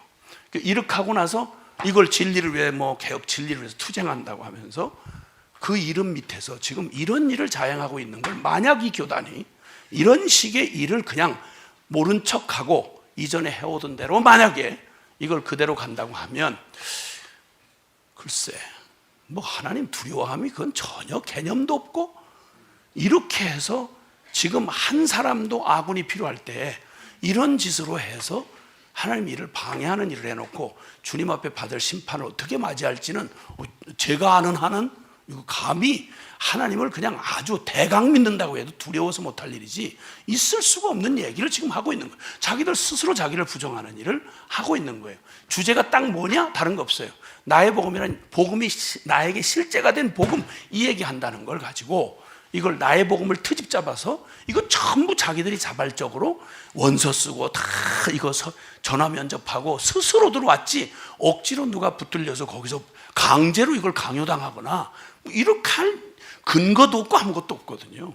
그리고 철저하게 반복됐던 얘기가 바로 복음이 나에게 실제가 되는 선포, 그걸 하라고 자기들 믿음을 한번 주님 앞에 사용해서 어떻게 쓰는지를 경험해보는 시간을 허락해준 나의 복음이라는 시간을 가지고 계속 이 부분에 대한, 이 부분 아니라는 거예요. 설명해도 아니라는 거예요. 듣지 않는 거예요. 우리가 얘기한 거 이거면 그냥 그만이다, 이렇게 하고 그냥 들이미는 거예요. 신학적으로 문제가 없고 스스로도. 그런데 당신들이 말하는 거 말고 우리가 그냥 이해한 대로 이거다. 여기에는 다분히 지금 딱 한 가지가 걸려 있는 게 그거죠. 왜 성적인 얘기를 계속 얘기하냐? 공개 죄자백이다. 이 문제를 유독이 그렇게 이걸 붙들고 늘어지는, 결론은 딱 한 가지예요. 이걸 붙들고 늘어지면서 복음의 전체를 이렇게 왜곡하는 이런 일을 주저없이 행하고 있어요. 어쨌든 그래서 뭐라고 말하든 왜곡하든 상관없이 여기서 나의 복음이라고 말하는 것일 때 바울을 통해 계시된, 이건 누구나 뭐 건들 수 없는 내용이고 십자가 중심의 복음이고, 바울에게 실제가 된 복음이라면 우리에게도 실제가 돼야 되지 않겠어요? 아멘? 왜? 우리한테 아무리 제자 훈련을 받고 아무리 정말 신학적인 이걸 배운다고 해도 그게 나한테 실제가 안 된다면 이것처럼 얼마나 비참할 수가 있겠냐고요. 두렵지도 않냔 말이에요. 그게 하나님의 이 진리 앞에서. 아니라면 회개를 해야지. 평양 장대한교회 부흥이 그 뭐였어요? 다들 그냥 듣고 그냥 맹맹하고 뭐 움직여지지 않던 조선 사람들이 그냥 그대로 성령께서 역사하시면서 무슨 새로운 진리가 아니라 이미 들렸던 진리가 실제가 돼서 정말 회개하고 꼬꾸라지면서 그냥 삼천리 반도를 흔들어 놓은 거죠. 그때 제일 먼저 하신 분이 누구냐면 길선주 장로였어요. 길선주 장로. 그 당시 한국인으로 최고 지도자였어요. 근데 그때 성령께서 그냥 막 그를 강타하시니까 강단에 서서 막 성도들 책망하다가 다들 죽었느냐? 왜 반응을 못하느냐? 그 전날 밤에 막 너무 답답하니까, 부흥이 오기를 기다리는데 너무 답답하고 풀리질 않으니까 답답해서 그러던 중에 성령께서 그냥 그 다음날 그냥 이 길선주를 그냥 들이치시는 바람에 자기 안에 정말 옛날엔 체면이 죽음과 같았잖아요. 목숨과 같았잖아요. 한국 사회에. 그런데 그가 가장 지도자가 강단에서 그냥 그대로 자기가 숨겨진 개인적인 죄를 막 성령께서 토설케 하시니까 그가 깨어져서 막 그냥 주님 앞에 내가 죽일 놈입니다. 내가 부흥을 가로막은 죽일 놈입니다. 얼마 전에 죽은 친구가 가장 믿을 만한 사람이니까 그 당시에 적지 않은 돈인데 미화 100불을 그 길선주 장로한테 부탁을 한 거야. 미망인과. 근데 이 정말 귀한 분이 무슨 사연이 있었는지 모르는데 이걸 개인적으로 잘못 사용한 거죠. 죽음과 같은 그걸 성령 앞에서 그냥 비춤을 받을 때 그가 그냥 내가 이 부흥을 가로막은 죽일 놈이라고 그 성령께서 이렇게 하시니까 그 뭐 개인적인 죄고 말고 할 것도 그냥 터지니까 그냥 거기서 그냥 전부 체면에 그냥 늘 한국 사람 진짜 체면에 거짓말을 그냥 일상으로 삼고 살던 이민족을 그냥 흔들어 놓으시는 바람에 그냥 막을 수가 없이 다들 줄이어 나와가지고 그때 당시면 맞아 죽을 그런 뭐 가늠한 여인의 죄부터 시작해서 뭐 수많은 사람, 나중에 한참 부흥이 막 이렇게 될 때는 일본계 형사, 그러니까 한국계 형사인 줄 알아둔 사람이, 형사가 와가지고 지가 다 까발리니까 증거 잡을 필요도 없어. 도둑을 범죄인을 잡으러 갈 게 없고 부흥회 하는데 와서 기다리고 있는 거예요. 근데 그걸 뻔히 알면서도 주님 앞에 자기를 하나님 앞에 속이면서 평생 영혼의 불구로 사는 것보다 차라리 감옥을 가더라도 나 주님 앞에 깨끗한 양심으로 하나님 앞에 서겠다.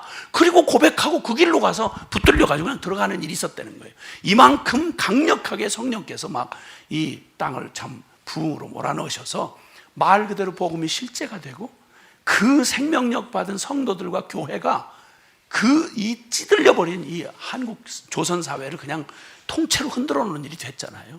하나님의 복음이 들어가면 우리 안에 늘 그냥 관념이었던 그런 진리가 우리를 통째로 흔들어 버린단 말이죠. 그래서 우리의 삶에 막 지진이 일어나고 그냥 귀로만 들었던 복음이 우리한테 실제가 되니까, 그리고 우리의 삶을 바꾸니까 이게 인간에게 가장 충격이 바로 뭐냐면 사람들이 가장 두려워하는 게 그거잖아요. 그러니까 은폐하고 살잖아요. 적당하게 얼굴 가면 무도하고 그냥 애하고 그냥 서로 속이면서 그냥 이렇게 하고 살다가 그냥 그렇게 하고 죽는 거 아니에요? 근데 성령께서 임하시고 하나님이 우리 가운데 오시면 진리가 우리를 그냥 안 둔단 말이에요. 이게 그냥 무슨 도덕 철학이 아니니까 이 복음이 우리에게 실제로 충격이 오면 우리의 삶을 그냥 충격으로 바꿔놓는 거예요. 그러니까 삶의 방향이 바뀌고 고백이 달라지고 삶이 달라지고 가치관이 바뀌니까 이 충격이 그냥 말로 전해지는 복음이 아니란 말이죠. 이 충격이 우리의 삶을 바꿔서 우리로 하여금 증인이 되지 않을 수가 없도록, 증인이 되라고 하지 않으시고 되리라 그러셨단 말이에요. 증인이 될 수밖에 없다는 거예요. 아니 복음이 실제가 되고 나면 그 다음에 이걸 누가 해라 말을 할 게 아니잖아요. 그냥 가만히 있을 수가 없는 거예요. 가만히 있을 수가 없어. 이게 충격이 되니까, 아니고 진짜 영혼을 사랑하고 주님 나라를 사모한 사람 같으면 조금 걱정은 혹시 된다 해도 그 완전히 죽은 송장처럼 그냥 완전히 영적으로 반응 못하던 인간들이 어느 날 복음을 받고 진짜 뒤집어져 가지고 반응을 보이고 그러면 세상에 기뻐할 일 아니겠어요? 그 영혼이 진정 회개를 하고 살아계신 하나님 두려워하면서 인생이 그냥 가치가 확 바뀌어 가지고 거꾸로 가든 세상으로 가든 길을 돌이켜 주님의 나라를 향해서 걸어가는 사람으로 바뀐다 그러면 이거야 기다리고 기다렸던 일이고 이거야말로 내 영혼이 기뻐할 가장 기쁜 일 아니겠어요? 할렐루야. 그러니까 지금도 계속해서 외쳐왔던 말이 다시 복음 앞으로 돌아가자. 우리가 다시 복음 앞으로 돌아가자. 우리에게 이미 주신 교리가 모자라서냐? 어디 훈련시 프로그램이 모자라냐? 이렇게도 엄청나게 주신 수없이 듣는 이 말씀이 왜 우리에게 능력이 안 되냐? 정말 생명 얻는 회개로 돌아서서 살아계신 우리 주님 앞에 복음 앞에 정직하게 서고 그 살아계신 주님 만난 사람들로 서자. 이 사람들 하나면, 다니엘 한 사람이면 그냥 바벨론을 다 뒤흔들어 버리시니까 정말 진정한 성도 한 사람, 생명을 가진 한 사람이 서 있으면 주님이 그를 통해서 하나님의 역사를 이루시니까. 할렐루야. 방법이 모자라서도 아니고 무슨 돈이 모자라서도 아니고 능력이 모자란 것도 아니고 제일 필요한 건 이 살아있는 생명의 증인들이 필요한 거예요. 주님 우리에게 복음이 실제가 되는 은혜를 주시옵소서. 할렐루야. 이 복음이 정말, 그래서 만약 이 실제가 된다 그러면 반드시 우리 안에 정말 이 복음이 남의 복음이 아니라 나의 복음이 된다고 할 때 우리에게 일어나는 게 바로 변화잖아요. 변화. 아멘. 성경은 이 변화에 대해서 고린도후서 5장 17절에 그런즉 누구든지 그리스도 안에 있으면 새로운 피조물이라. 이전 것은 지나갔으니 보라 새 것이 되었도다. 아멘. 무슨 훈련, 도덕 훈련을 해서 사람 바뀌겠어요? 안 바뀌어요, 여러분. 십자가의 복음, 정말 나 죽고 내 안에 그리스도 사시는 주님이 예비한 이 복음에 믿음으로 부딪히는 일 외에 인간 바뀌는 거 불가능해요. 아멘, 아멘. 예. 근데 이걸 가능케 하신 게 복음이잖아요. 이걸 가능케 하신 게 어느 민족 누구에게나 이 동일한 복음이 가서 전해져서 말 그대로 예수 그리스도를 그냥 흉내내는 게 아니라 나로서는 불가능한데 주님이 이뤄놓으신 이 십자가 부활의 복음을 정말 세례받듯이 주님의 십자가의 죽음 나의 죽음 되고 주님의 부활이 내 죽음 내 부활 돼서 그 믿음, 내가 아니요 내 안에 그리스도 사시는 이 믿음으로 우리를 바꿔놓으실 때 내 최선과 눈물겨운 최선으로 살아가던 나가 이제는 내가 아니요 오직 믿음으로, 내가 아닌 나는 불가능하지만 내 안에 이루어놓으신 주님의 복음의 진리를 근거로 내가 그 진리를 믿는 믿음으로 순종하면 나는 불가능한 일을 주님이 이루신단 말입니다. 그 믿음이 한 걸음 한 걸음 갈 때 세상이 보고 싶은 건 우리 좀 잘나고 무슨 훈련한 우리 말고요, 나는 불가능한 거 저 분명히 비척거리고 불가능한 건데 저게 믿음으로 한다고 감히 상상도 못할 짓을 순종을 하고 믿음으로 도전을 한단 말이에요. 그러면 그게 망했어야 되는데, 상식으로 보면 망해야 되는데, 그런데 하나님이 역사를 하신단 말이야. 그럼 옆에 보는 사람들이 저건 저게 한 게 아니야, 주님이 그가 믿는 하나님이 하셨네. 이게 충격이 되는 거예요. 이게 충격이 되는 거야. 그래서 그 복음을 만나고 주님께서 이 복음을 전하는 곳곳마다 그냥 사람들이 그냥 얘기할 것도 없어요. 그냥 진짜 말 그대로 어디든지 가면 그냥 저쪽 멀리서 쳐다보고 울어요. 눈물이 줄줄 흘러내려요. 용기를 내서 저한테 와서 손을 붙잡고, 선교사님 그 전해주는 말씀 듣고 나 살아났어요. 저 그 복음 붙잡고 저 지금 살고 있어요. 그리고 그 짧은 시간에 그냥 어떻게 주체할 수 없이 그렇게 바뀐 사람들이 전 세계 지구촌 곳곳에서, 오늘도 이 방송을 듣는 모든 이들이 이 복음 만나면 그냥, 그리고 아무 일도 없었던 못해요. 이 복음 만나면, 이 단순한 복음을 만나면 웬 체면이 그렇게 주님보다 더 중요하고 뭔 두려움이 그렇게 많아. 어차피 죽을 놈의 인생, 결론 다 난 거 우리 소망 없는 죄인인 거 알잖아요. 뭘 그렇게 미련을 붙들고 그렇게 아둥바둥 붙들고 있을 이유가 뭐냐고. 주님 앞에 그냥 정말 말 그대로 온전하게, 아니 완전한 복음인데 그걸 온전히 믿으라고 했다고? 이거 완전주의라는 거예요. 성화에 아주 결정적인 문제가 있다. 이단이다 이거. 뭐라고 말해야 되죠 그걸? 그 극단이라고 말하는데 제가 극단으로 얘기해요. 너무 극단적으로 치우친 헌신을 요구한다. 그래서 이단이다. 그러면 예수님이 우리한테 하신 말씀을 기억난다면 떠올려 보세요. 예수님이 하신 말씀, 예수님이 믿고자 하는 사람, 따르고자 하는 사람들한테 했던 말에 기억나는 거 있으시면 한번 해봐. 예수님이 뭐라고 말씀했는가? 아무든지 나를 따라오려면 어떡하라고? 자기를 부인하고 날마다 제 십자가를 졌다는 말은 고생하는 말이 아니라 저 죽은 십자가예요. 십자가로 보통 처형을 할 때는 지가 죽을 십자가를 지고 죄수가 그러고 가는 거예요. 그때 묶일 때부터 이미 죽은 거예요. 사실은 그 십자가를 얘기하는 거예요. 나 죽은 십자가 지고 나를 따라오라. 극단도 이런 극단이 어디 있어요? 예수님이. 아멘? 그 다음에 누가복음 그 12장 25절, 14장 25절 이하에 누구든지 내 제자가 되려면 내 부모나 처자나 전토나 네 목숨마저 미워하지 않고는 나의 제자가 될 수 없다. 33절에 아무든지 내 제자가 되려면 자기의 모든 소유를 다 버리지 않고는 나를 따라올 수 없다. 이거보다 더 극단이 어딨어요? 이거보다 극단이 어딨냐고. 그 얘기했다고. 그 말을 읽고 그 얘기를 그렇게 하라고 그랬다고. 이단이 신학을 못해서 너무 지나치게 이렇게 얘기해서 앞으로 위험한 일이 일어나겠다. 저 말 듣고 사람들이 얼마나 심적인 압박을 받겠냐. 그럼 나보다 먼저 예수님을 먼저 잡아가야 돼. 물론 그래서 예수님이 이단이라고 그랬지. 이단이라고 그랬지.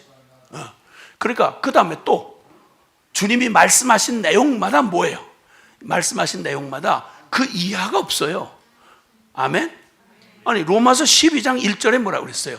그러므로 사랑하는 형제들아, 하나님의 모든 자비하심으로 너희를 권하노니 너희의 몸을 하나님이 기뻐하신 거룩한 뭐라고? 산 제물로 드려라.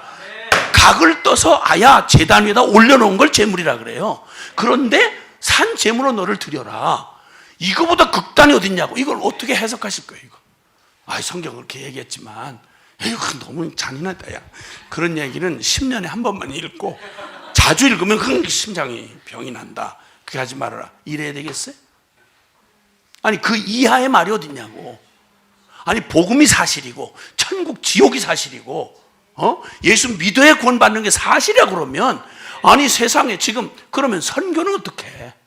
북한에서 지금 저거 하는 성도들한테 예수 믿으라 그러면 예수 믿는 거 결정하는 순간 정치범 승소에 가요. 아니 뭐 잘 살고 못 살고 이건 그만둬 놓고 너 천국 영생을 얻을래? 지금 이 고생하는 거 영생 얻으려면 이 모든 기득권을 포기해야 돼요. 상상도 못하는 대가를 지불하고 예수 믿는 걸 선택해야 돼요. 거기는 뭐라고 전할 거예요? 그럼 그 사람들은 지금은 안 되겠다. 김정은이 없어진 다음에 대한민국 통일된 다음에 나중에 예수 믿어라 이럴 거예요? 중동 지역에서 예수 믿는 사람들 뭐랄 거예요? 거기서 터키에서 예수 믿는다고 고백만 했다 그러면 이란 같은 데서 예수 영접했다 고백했다 세례받았다 곧바로 교수형이에요. 교수형 매달아 가지고 전에는 법이 있긴 했지만 그걸 집행은 하지 않았어요. 근데 법을 강화해 가지고 일단 반드시 죽이도록 돼 있다고요. 예수 믿는다고 고백하면 죽어요. 근데 거기 선교사들 가서 그 사람들 전도하고 있거든요. 이런 악한 사람들이 있어. 죽으라고 하는 거 얘기 아니겠어요? 그럼 거기 가서 뭐라고 전해? 남은 선교지가 다 그런 선교지인데 거기 가서 선교하지 말라는 말밖에 더 되겠어요? 그때 가서 무슨 말을 가장 개혁주의의 본산의 이단 대책위원이라고 하는 사람들이 하는 말이 이런 얘기 너무 과도하게 한다 이거예요. 과격한 실천을 강조한다. 완전주의를 주장한다. 이단이다. 나의 복음을 얘기한다고 자기 실제된 복음을 얘기하는 실제된 복음이 뭐예요? 갈라디아서 2장 20절에 우리의 믿음이 죽을 믿음이 아니라 실제된 믿음이면 이 얘기만 하고 같이 갈라디아서 2장 20절 여러분 시작 그리스도와 함께 십자가에 못 박혔나니 그런즉 이제는 내가 산 것이 아니요 오직 내 안에 그리스도께서 사신 것이라. 이제 내가 육체 가운데 사는 것은 나를 사랑하사 나를 위하여 자기 자신을 버리신 하나님의 아들을 믿는 믿음 안에서 사는 것이라. 아멘. 아멘. 이게 크리스천의 믿음이고 이 믿음을 가지고 신앙생활 한다는 말이 다른 말이 아니라 이 말이란 말이에요. 이 믿음에서 믿음으로 한 걸음 한 걸음 이 믿음으로 살아간다 이 말이에요. 아멘. 정신통일하는 게 아니고 이 말이라 이 말이에요. 그리고 완전한 거 얘기했다고 트집을 잡았는데 여러분 성경을 그냥 결론으로 딱 잡아서 아주 명확하게 표현한 성령께서 바울을 통해 말씀하신 게 우리 그거 한번 읽어보자고요. 골로새서 1장 26절 그래서 28절 골로새서 1장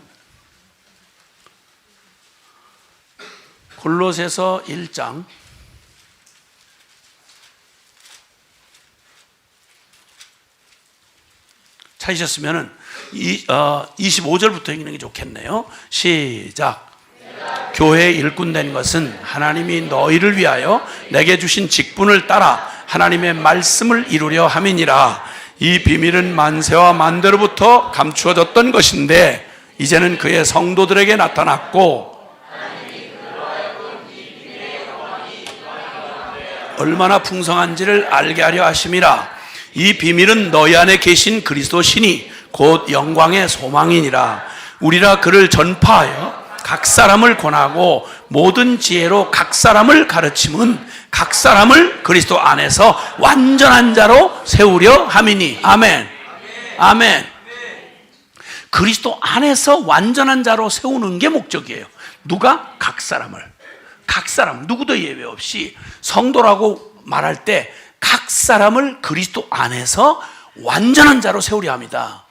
이게 성경이 만세와 만대로부터 감추어두고 내게 주신 하나님의 그 거룩한 사명을 따라 하나님의 말씀을 이루려고 내가 사명자가 됐는데 그 얘기는 이 비밀은 감추어오다가 이제는 나타냈는데 그 비밀이 뭐냐? 바로 이방인은 너희 가운데 계신 그리스도다. 아멘. 그리스도, 예수 그리스도가 너희와 십자가 부활로 연합되어서 이제는 너희가 사는 게 아니요 너희 안에 그리스도가 사신다. 이 신비한 복음을 이루신 주님의 이 복음 가지고, 이 어마어마한 복음을 가지고 너희 안에 하나님이 꿈꾸시던 그리스도가 너희 생명이 돼서 너희 안에 사신다는 것보다 더 완전한 해답이 어딨냐. 그러니까 너희를 그리스도 안에서 완전한 자로 세우려 함이라. 이걸 완전 성화를 얘기했다고 2단으로 만들어? 이게 말이 되는 얘기예요?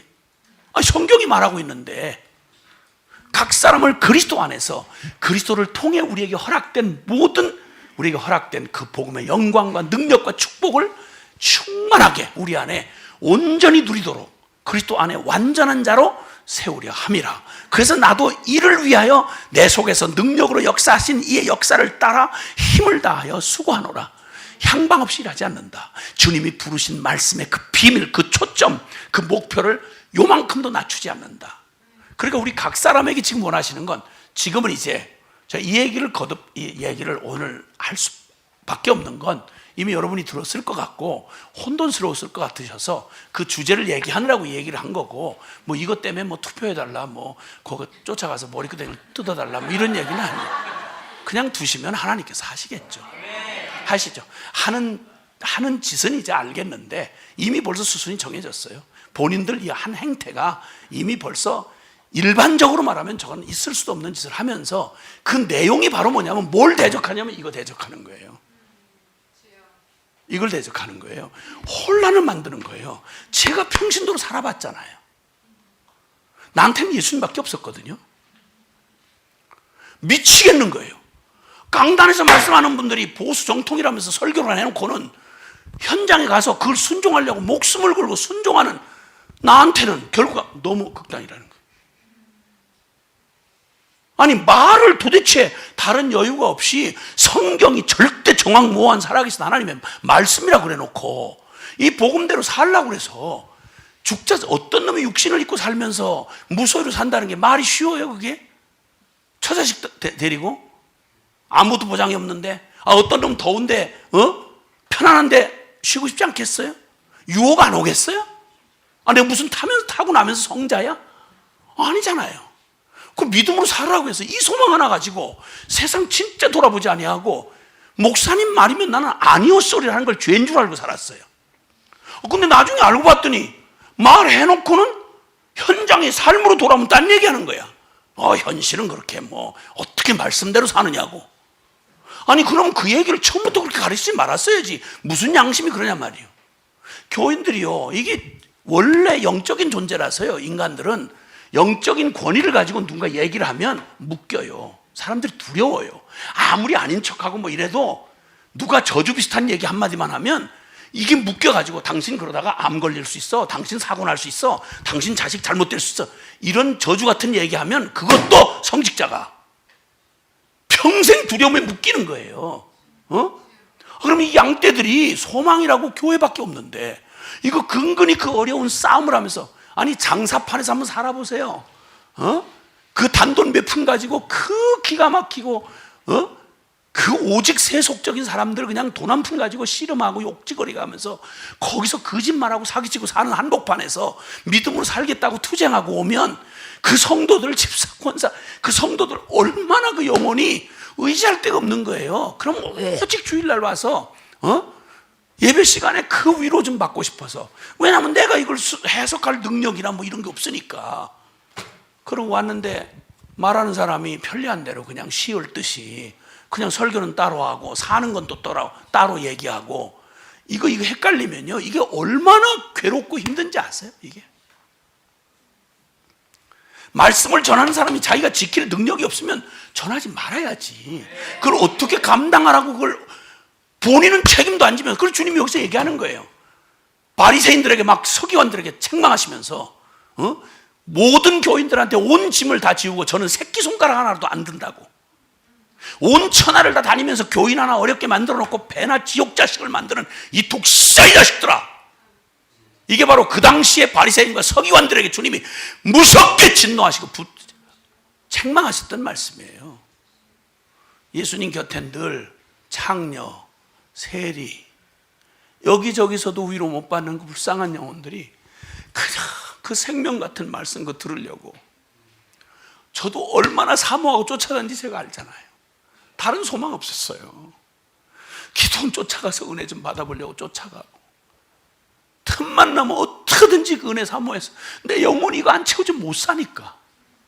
이런 그 눈물겨운 성도들이 그 피 터지는 이 현장의 싸움을 싸우는데, 아니 복음 전해주고 그 양의 목자라고 하는 분들이 생명 걸고 이들과 운명 같이 하면서 절대 이런 일은 없어야죠. 이런 일은 다른 데서는 몰라도 여기서만큼은 실망 주지 말아야죠. 근데 똑같은 일이 교회 안에서 또 벌어져서 그저 지저분한 얘기 나오면 또 여전히 뭐 인간이기 때문에 뭐 어쩔 수 없다.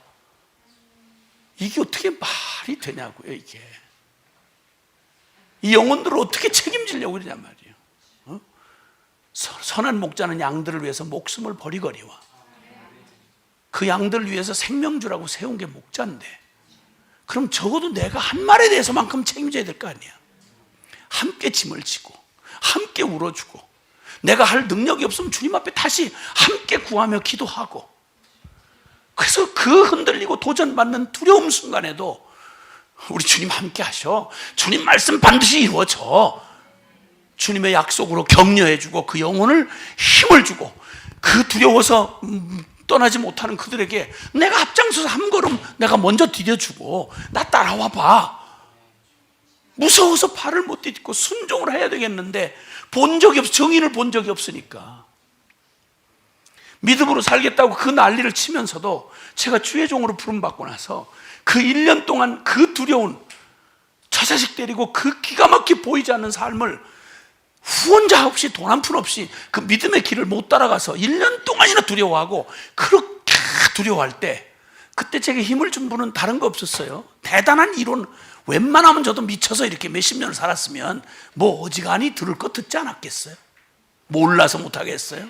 근데 문제는 그 믿음대로 사는 증인을 본 적이 없었는데, 어느 날 주님이 제 앞에 저보다 먼저 앞서 경험을 하신 분이 믿음으로 살아가는 걸 보여주는 거예요. 그러니까 두렵지만 용기를 내고, 저렇게 하는 거야?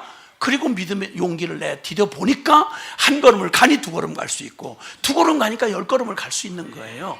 이런 증인이 필요한 거예요. 지금 이 두려운 세상 한복판을 오직 살아계신 주님 믿는 믿음으로 용기 있게 죽으면 죽으리라 그러고 순종하고 가본 사람, 그 사람이 이 말씀이 헛되지 않은 줄을 알게 되고 증인 될 거 아니겠어요?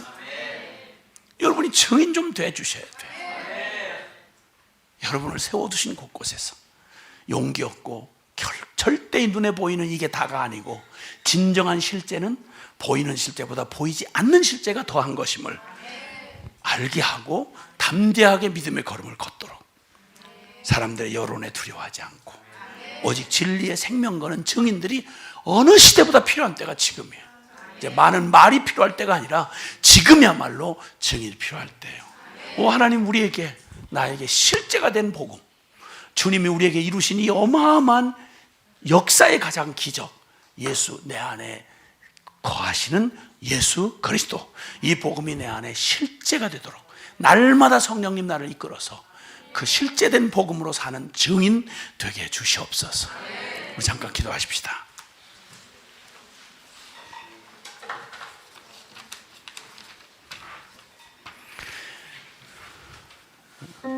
우리 함께 기도할 때, 여러분, 우리 다른 거에 실패하는 건요, 그 다른 건 어차피 지나가고 변해요. 근데 지금 오늘 우리가 얘기하는 이 복음, 이 영원한데 운명이 된 이 복음이 너무 보편적이고, 그리고 너무 우리의 육적으로 살아온 우리의 익숙한 두려움 때문에 이 복음의 실제를 눈앞에 두고도 믿음이 없어, 믿지 않는 악심으로, 불신으로 우리가 여전히 거기에 그 믿음의 걸음을 내딛지 못한 부분이 있다 그러면, 여러분, 이것처럼 안타까울 수 없어요. 내일까지 미룰 일이 아니라 지금 결단해야 돼요. 오 하나님, 저에게 들려주시고 보여주신 이 진리에 주님, 저 순종하여 제 걸음을 내딛게 해주세요. 여러분, 믿음을 알면서 순종으로 내딛지 못했던 것들이 어떤 것인지 한번 살펴보시고, 자칫 우리가 가지고 있는 우리의 복음의 지식이 우리의 믿음으로 화합하여 그 내 생명 건 순종이 아니라면 이건 연구에서 알아지는 거 아니에요. 주님 앞에 믿음으로 화합하는 자에게 허락하신 진리예요. 우리 주님 앞에 기도할 때는 말씀 들으면서 남의 다른 얘기, 교단 얘기, 무슨 이단 얘기, 이런 얘기는 자체에 두고 주님이 말씀하신 이 진리 앞에 내가 주님 앞에 반응하며 나아가면 좋겠어요. 주님, 이 복음 안에 내게 알려주시고 나를 만나주셨고 내게 그 영원히 변치 않을 그 놀라운 진리를 내게 주셨는데, 어떤 땐 두려워서, 때로는 실수해서, 넘어져서 이렇게 해서 우리의 발목을 묶고 우리의 마음을 붙들고 있는 게 있다면, 여러분 거기 묶이지 마시고 다시 눈을 들어 주님을 바라보십시다. 십자가를 바라보십시다. 그리고 그 주님의 그 믿음을, 우리에게 주신 그 진리를 우리의 믿음으로 선포하고 또 우리의 불신을 회개하며 주님 앞에 기도하고 나갈 때 우리 함께 통성으로 같이 기도하겠습니다. 사랑하시는 아버지 하나님, 감사합니다. 주님, 오 주님,